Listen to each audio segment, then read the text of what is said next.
আজ আমি আপনাদের একটা কাহিনী শোনাবো। এটা হলো একটা বিশাল আকার বট গাছের এবং একটি নিম গাছের গল্প। এই নিম গাছটা সেই বট গাছের কাছেই অবস্থিত ছিল। একদিন কয়েকজন কাঠুরে বনে প্রবেশ করলেন। তাদের দেখেই নিম গাছ খুব ভয়ভীত হয়ে পড়ল। ও সেই বট গাছের কাছে সাহায্য চাইল। বলল যে, হে বট গাছ, আমাকে সাহায্য করুন। আপনার এই শাখা প্রশাখা দ্বারা আমাকে ঢেকে রাখুন, যাতে এই কাঠুরেরা আমাকে দেখতে না পান আর আমি বেঁচে যাই। কিন্তু সেই বট গাছ ছিল অসম্ভব অহংকারী। নিজের অহংকারে সে মত্ত হয়েছিল। সে না ওকে উত্তর দিল আর না ওকে সাহায্য করলো। সেই কাঠুরেগণ এলেন, নিম গাছটা কাটলেন আর চলে গেলেন। কিছুদিন পরে আবার সেই কাঠুরেগণ সেই বনে এলেন, আর এইবার তাদের কুঠার দ্বারা বট গাছে আঘাত করতে শুরু করলেন। এই প্রহার সহ্য করতে করতে বটগাছটি দেখল ও বুঝতে পারল যে সেই কুঠারগুলি নির্মিত হয়েছে সেই নিম গাছের ডাল দিয়েই। এবার এই ভুলটাই বেশিরভাগ মানুষই করে বসেন, বিশেষ করে তখন যখন তার কাছে শক্তি থাকে, সাফল্য আসে। নিজের অহংকারে মত্ত হয়ে দুর্বল ব্যক্তিকে আঘাত করে, তাদের কষ্ট দেয়। তখন এটা ভাবে না যে ভবিষ্যতে এরাই তাদের পতনের কারণ হতে পারে।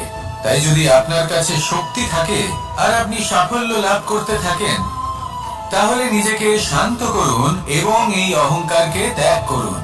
যদি কেউ দুর্বল হয়, তাহলে তাকে আঘাত করবেন না, তাকে কষ্ট দেবেন না, বরং তাকে সাহায্য করুন, পারলে তাকে রক্ষা করুন।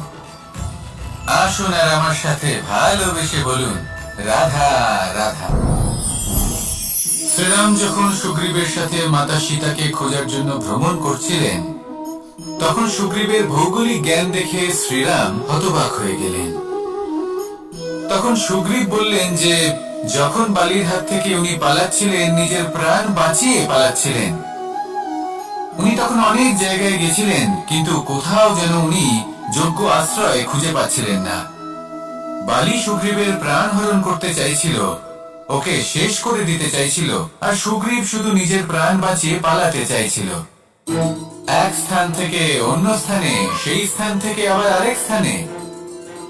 এই বিপদের সম্মুখীন হতে গিয়ে সুগ্রীবের ভৌগোলিক জ্ঞান বৃদ্ধি পেল। এর অর্থ বুঝলেন আপনি? যে জীবনে যখন সমস্যা আসে, জটিলতা আসে, সেটা দেখে আমরা ত্রস্ত হয়ে পড়ি, দুঃখী হয়ে পড়ি যে এমনটা আমার সাথে কেনই বা হচ্ছে। কিন্তু দুঃখী হওয়ার কোনো প্রয়োজন নেই, কারণ এই সমস্যা আমাদের কিছু শিক্ষা দেওয়ার জন্যই আসে। সেই শিক্ষা লাভ করা খুবই প্রয়োজনীয়। সেই শিক্ষার দিকে নিজের মনোনিবেশ করুন, সেই শিক্ষা আত্মস্থ করুন, জীবনে অগ্রসর হন আর আমার সাথে ভালোবেসে বলুন, রাধা রাধা। আমাদের জীবনে সবসময় এটাই শেখানো হয় যে কখনো কারোর নিন্দা করবে না। কিন্তু আজকের দিনে সত্য হলো এটাই যে প্রত্যেক ব্যক্তি কোনো না কোনো সময় কোনো না কোনো মানুষের নিন্দা করেই থাকেন। এবার আপনি কারো নিন্দা করলে সবসময় এর অর্থ এটা নয় যে আপনার মন মলিন। কখনো কখনো এমন কিছু পরিস্থিতির জন্ম হয়, কিছু ব্যক্তি আমাদের এমন দুঃখ দেন যে সেই দুঃখের বশে আমরা নিন্দা করতে শুরু করি। এবার নিন্দার বিষয়ে এমন এক সত্য আছে যেটা জানা প্রয়োজনীয়, যেটা আমি আপনাকে একটা উদাহরণ দিয়ে বোঝাবো। আপনি কখনো একটা চিত্র অঙ্কন করতে চেষ্টা করবেন, যতক্ষণ না সেই রং আমাদের হাতে লেগে যাচ্ছে, ততক্ষণ আমাদের সেই চিত্র পূর্ণই হয় না। এবার এটাই হয় নিন্দার ক্ষেত্রেও।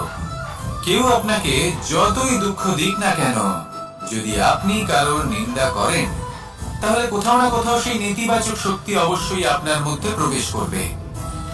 তাহলে সেক্ষেত্রে কি করা যায়? কিভাবে অন্যের নিন্দা করা থেকে নিজেকে বিরত রাখা সম্ভব? একটাই পথ আছে, একটাই বিকল্প আছে, নিজের বিকাশ।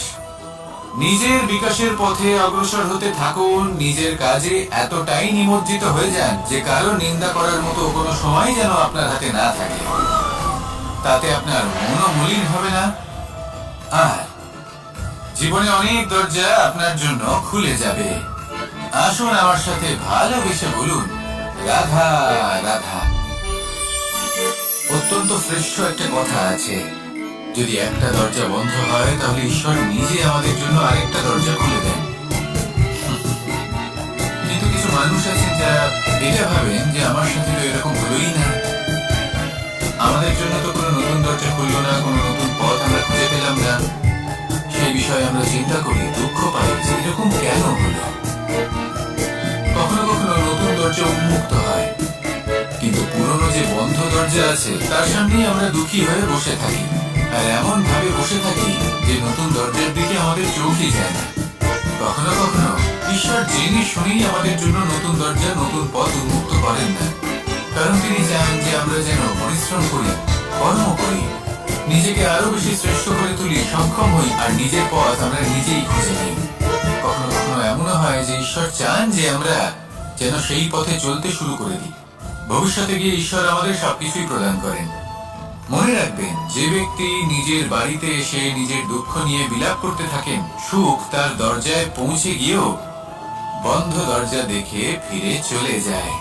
তাই দুঃখ আমাদের সকলের জীবনে আছে, কিন্তু সেই দুঃখকে আঁকড়ে ধরে বসে থাকবেন না, তাহলে আপনি আসন্ন সুখও ভোগ করতে পারবেন না। আসুন আমার সাথে ভালোবেসে বলুন, রাধা রাধা।